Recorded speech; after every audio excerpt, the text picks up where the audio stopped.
Back now to our top story tonight. The administration releasing the first Obamacare enrollment numbers just a few hours ago. Less than 27,000 people have selected a plan from the feds. Less than 80,000 people have signed up through the state exchanges. A few weeks ago, one of the architects of Obamacare joined me, and I asked Dr. Ezekiel Emanuel about this very issue. Watch. We're not on track. We're not on anywhere near on track for that. Right now, the latest numbers that we have, and Ms. Sebelius won't tell us exactly what it is, but the latest numbers that we have from the research services suggest it's about 129,000 people. Ms. Kelly, as I have repeatedly said, whatever the number is today is totally irrelevant, because people are not going to buy until roundabout Thanksgiving for a January 1st start line. Here's my last question You cannot project from today's enrollment what it's going to be like when we need to. Here's my last question for you. So you're claiming we're not on track. You have no idea whether we're on track. I wish I could know for sure, but Kathleen Sebelius won't tell me.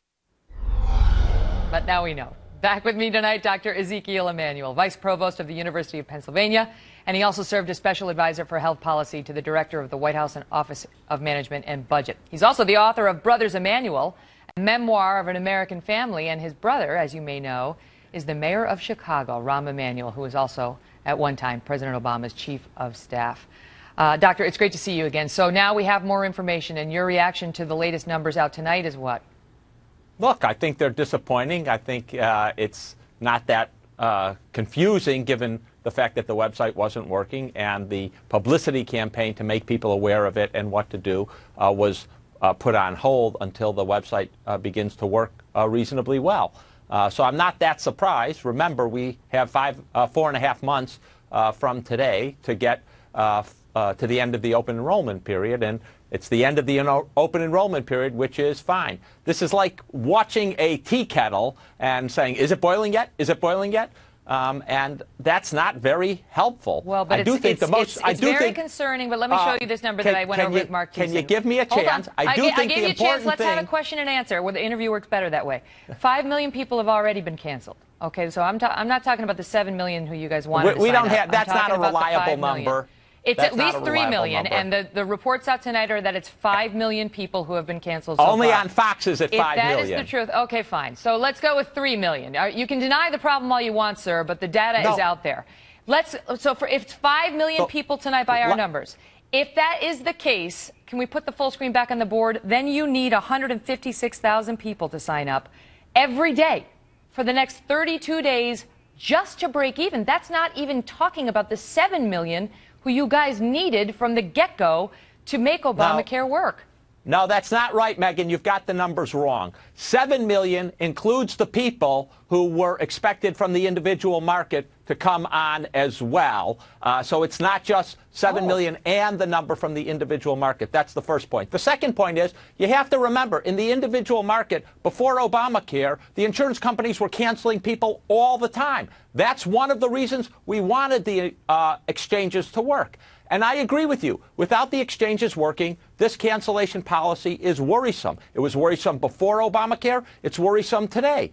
The key thing is to get the exchanges working, to get the website working, so those people have a place to go where they'll get better insurance at a more reasonable rate Understood. There's a lot in your answer. Let me ask you this first. Are you admitting then that it was foreseen that the individual insurance market would essentially collapse and that was a key facet of Obamacare working?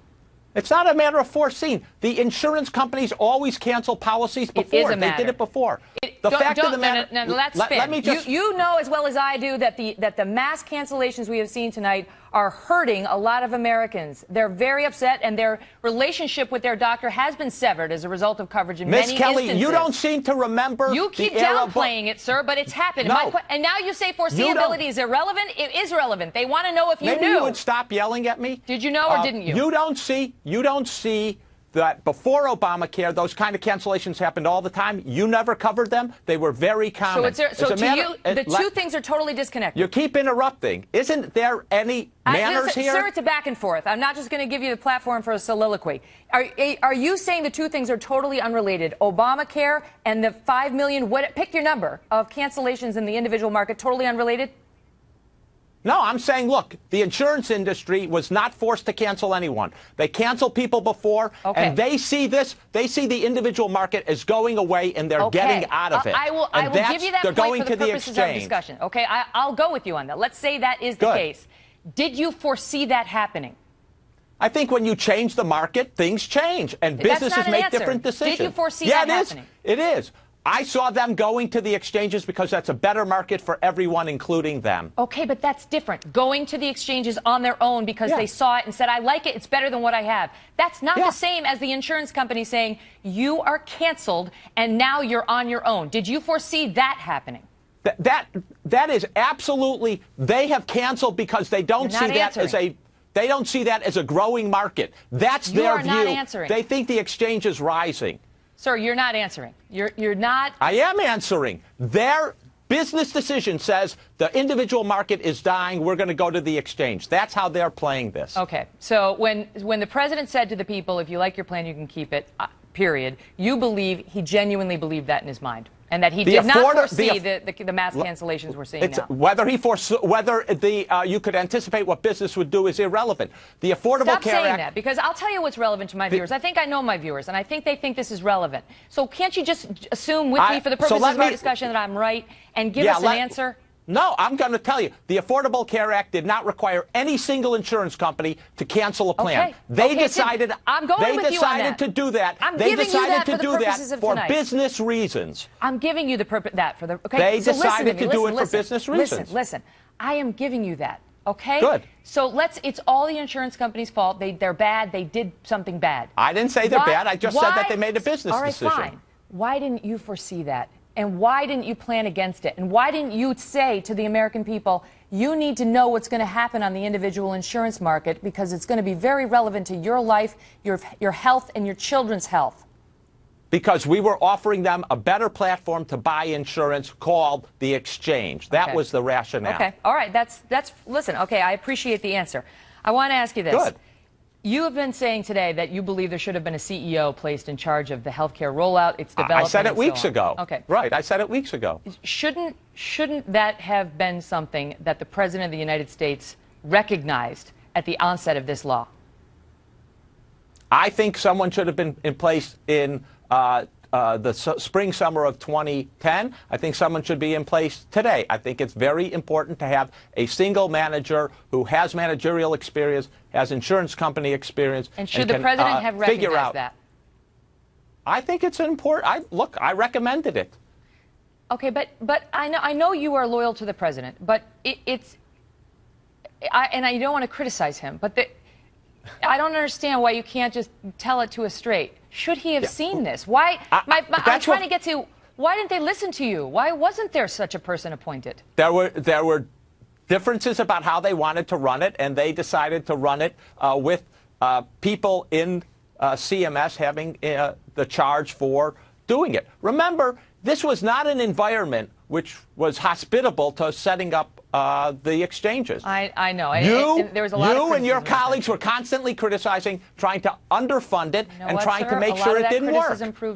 A lot of that criticism proved true, unfortunately. It's a self-fulfilling prophecy. We're going to try to do everything we can to make it fail, and then when it fails, we're going to say, oh, why did it fail? I don't think Fox News had anything to do with the rollout of healthcare.gov. As far as I know, we didn't touch that website. But listen, I want to talk to you about this. You were constantly, all right, you were constantly attacking the law, and you were trying to make it underfunded. It was all our fault. Okay. Let me ask you about healthcare.gov, because this is what people really worry about.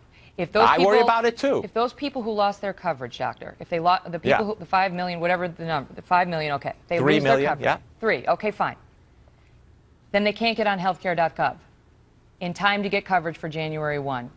And then you have millions of people who do not have insurance come January 1. That will be a serious problem. I absolutely agree with you. And that's all the more reason that it's very important by the end of this month that healthcare.gov work. I have said that before. What are we going to do about it if it happens? I think it's a real important... If the website doesn't work and that happens. Well, let me tell you, Megyn, I don't think this is very complicated computer science. I do think it can be done, and I do think that they will get it done. Now, if they don't get it done, then they really are in trouble. All right. Listen, you're fun to talk to. Thanks for being here. Good. Thank you. All right.